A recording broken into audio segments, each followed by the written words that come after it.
बिस्मिल्लाहिर्रहमानिर्रहीम। अस्सलाम वालेकुम नाजरीन, वेलकम टू माय चैनल। नाजरीन, आज भी मैं हमेशा की तरह आपके लिए बहुत ही ज़बरदस्त टिप्स लेकर हाजिर हुई हूँ। मेरे इन टिप्स का मकसद सिर्फ यही है कि आप लोग घरेलू जुगाड़ लगाएं और महंगाई के इस दौर से अपने बहुत से पैसे ज़ाया होने से बचाएं, जो आपके प्यारों के काम आ सकें। इन टिप्स से आपके रोजमर्रा के बहुत से मुश्किल काम आसान हो जाएंगे। मतलब जिन कामों को करने में आपको घंटों लगते थे, वही काम अब मिनटों में होने वाले हैं। तो आप सबसे रिक्वेस्ट है कि वीडियो को अंत तक लाजमी देखें और इन टिप्स से फायदा उठाएं। तो चलें शुरू करते हैं अपनी पहले टिप बिना टाइम ज़ाया किए।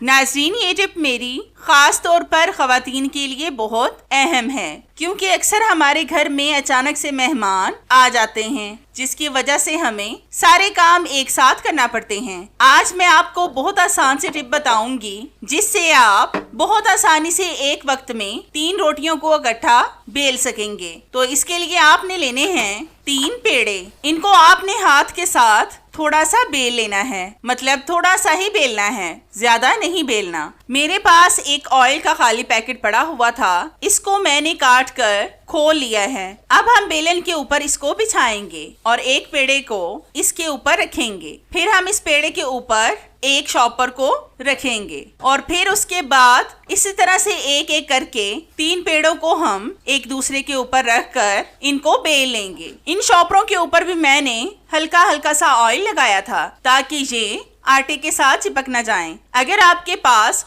ऑयल के 3 पैकेट्स मौजूद हैं तो आप उनका इस्तेमाल कर लें। मेरे पास फिलहाल एक ही पैकेट पड़ा हुआ था, इसलिए मैंने 2 शॉपिंग बैग्स का इस्तेमाल किया। लेकिन अगर आप शॉपिंग बैग और ऑयल के पैकेट का इस्तेमाल नहीं करना चाहते तो बटर पेपर का इस्तेमाल कर लें, वो भी आटे के साथ नहीं चिपकेगा। मेरे पास बटर पेपर भी खत्म हुए थे, इसलिए मैं इन शॉपर्स का इस्तेमाल कर रही हूँ। अगर घर में 2 लोग हों तो एक रोटियां बनाएं तो दूसरा रोटी को बेल बेल कर दे, तो फिर जल्दी काम हो जाता है। आपने पेड़ों के ऊपर खुश्क आटा लाजमी डालना है, जिस तरह से मैं डालती जा रही थी, ताकि आपकी रोटियां चिपक न जाएं। बट ये बहुत जबरदस्त तरीका है एक साथ 3 रोटियों को बेलने का। पर्सनली मुझे भी ये तरीका बहुत पसंद आया है। आप 3 नहीं बल्कि 4 से 5 रोटियां भी एक साथ बेल सकते हैं। तो ये देखिए, हमने कितनी जबरदस्त सी एक साथ कम वक्त में रोटियां बेल ली हैं। अब मैं आपको इनको अलग अलग रख कर दिखाती हूँ। ये बस ज्यादा टाइम हमें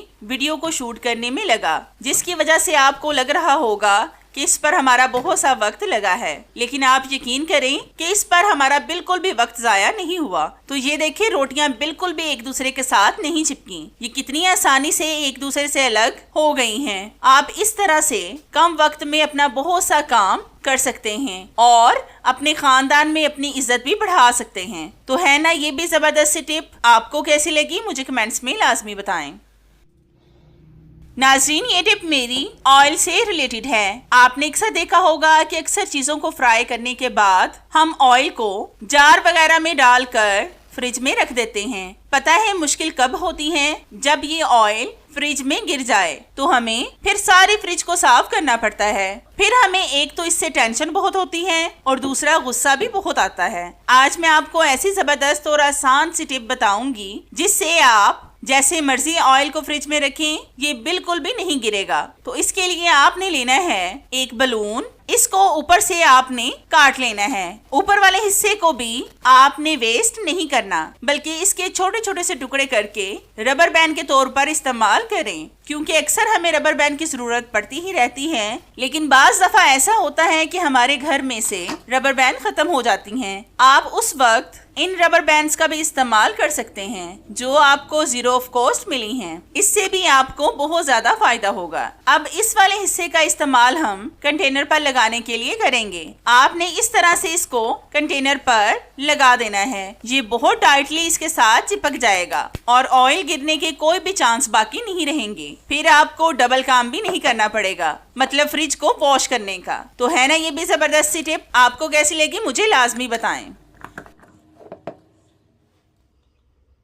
नाज़रीन, ये टिप मेरी उन ख़वातीन के लिए है जो हेयर कलर का इस्तेमाल करती हैं। जब वो हेयर कलर को वॉश करती हैं तो आपको पता है कि उसका नुकसान क्या होता है। जब वो पानी हमारे आईब्रोज पर पड़ता है तो बहुत सी खवातीन के आईब्रोज वाइट हो जाते हैं। जब हम पॉलर से बालों को वॉश करवाएं तो वो बालों को नीचे की तरफ करके वॉश करती हैं, लेकिन जब हम घर में सर धोएं तो बालों को नीचे करके वॉश करते हैं, जिससे हेयर कलर वाला पानी आईब्रोज पर पड़ता है, जिससे आईब्रोज वाइट होना शुरू हो जाते हैं। लेकिन आज मैं आपको जो टिप बताऊंगी उससे आपको 100% फायदा होगा। तो इसके लिए जब भी आप बालों को वॉश करने लगें तो आपने अपने आईब्रोज पर तेल लगाना है। तेल आप कोई सा भी ले सकते हैं जो आपके घर में मौजूद हो। इस तरह से आईब्रोज पर हल्का हल्का सा तेल लगा लें। इस तरीके से जब आप बालों को वॉश करेंगे तो पानी आपके आईब्रोज से टच नहीं होगा, जिससे आपके आईब्रोज के बाल वाइट नहीं होंगे, जो देखने में भी बहुत बुरे लगते हैं। तो है ना, ये भी आपके काम की टिप, इससे भी आपको फायदा ही होगा इंशाल्लाह।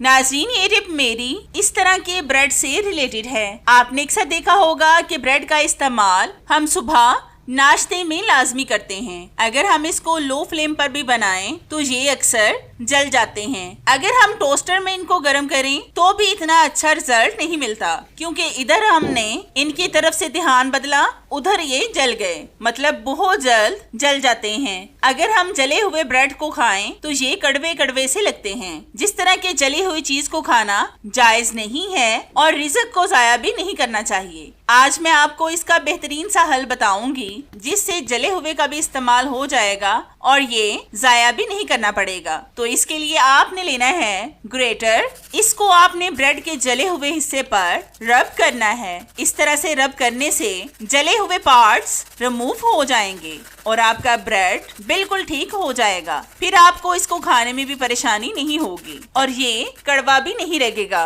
अगर बेध्यानी में कभी मेरे साथ भी ऐसा हो जाए तो मैं इसी तरीके से इसको जाया होने से बचा लेती हूँ। आप भी लाजमी एक बार मेरे कहने पर इस टिप को ट्राई करके देखिएगा, आपका ब्रेड भी वेस्ट नहीं होगा। तो आप देख सकते हैं कि हमने ब्रेड के जले हुए पार्ट्स को साफ कर लिया है। अब आप इसको जैसे मर्जी खाएं, अब ये आपको बिल्कुल भी खराब नहीं लगेगा। तो है ना, ये भी जबरदस्त सी टिप, जिस पर आपके बिल्कुल भी पैसे खर्च नहीं हुए, बल्कि जिसको हम वेस्ट करने वाले थे उसका भी इस्तेमाल हमने कर लिया। तो ये टिप आपको कैसी लगी मुझे कमेंट्स में लाजमी बताएं। नाज़रीन, ये टिप मेरी आपकी आज बहुत बड़ी प्रॉब्लम को सॉल्व करने वाली है। आपने अक्सर देखा होगा कि हमारे कपड़ों से बहुत अजीब अजीब सी स्मेल आना शुरू हो जाती है। आज मैं आपको कपड़ों से नमी की स्मेल दूर करने का और गंदे कपड़ों को बहुत आसानी से साफ करने का बहुत जबरदस्त तरीका बताऊंगी, जिस पर आपको सरफ भी बहुत कम मिकदार में इस्तेमाल करना पड़ेगा। मतलब आपकी बचत ही बचत होगी। इससे आप मिनटों में अपने कपड़ों से स्मेल को खत्म कर सकेंगे, चाहे वो नमी की स्मेल हो या फिर किसी भी और चीज की, बस मिनटों में खत्म हो जाएगी। तो इसके लिए आपने सबसे पहले एक बॉल में डालने हैं 2 टेबलस्पून चावल। ये आप कोई से भी ले सकते हैं जो आपके घर में मौजूद हों।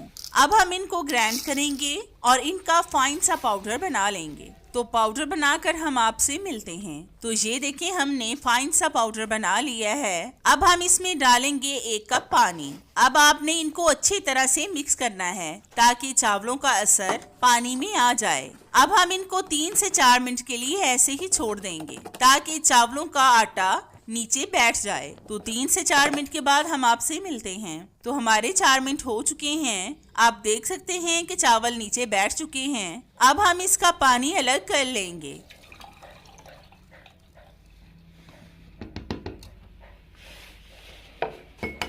तो हमने पानी को अलग कर लिया है। अब हम इसको साइड पर कर देंगे। फिर हम मशीन में डालेंगे पानी। जैसे आप मशीन में पानी डालते हैं ना, वैसे ही डाल लें और जिस मिकदार में आप डालते हैं उतना ही डालें। मैंने पहले से ही मशीन में पानी डाला है। अब हम इसमें डालेंगे थोड़ा सा सर्फ। ये आप किसी भी ब्रांड का ले सकते हैं जो आपके घर में मौजूद हो। अब हम इसमें डालेंगे चावलों का पानी जो हमने पहले से बनाकर रखा था। अब हम इनकी अच्छी तरह से झाग बनाएंगे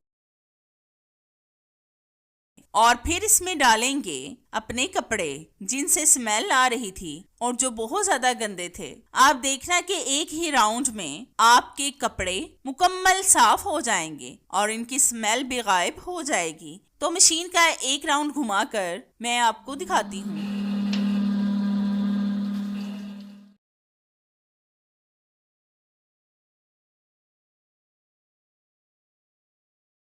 तो ये देखें व्यूवर्स, मेरे कपड़े कितने ज्यादा साफ हो गए हैं। इनमें ना तो हमें ज्यादा सर्फ डालना पड़ा है और ना ही कोई और चीज। हमने बहुत कम सर्फ में अपने कपड़ों को धो लिया है। अब आप इनको खंगाल कर सुखाएं जैसे आप कपड़ों को सुखाते हैं। आपके कपड़े नरमो मुलायम, सॉफ्ट और साफ शफाफ भी हो जाएंगे। आप भी लाजमी एक बार इस टिप को ट्राई करके देखें, आपको इसका रिजल्ट इंशाल्लाह 100% मिलेगा।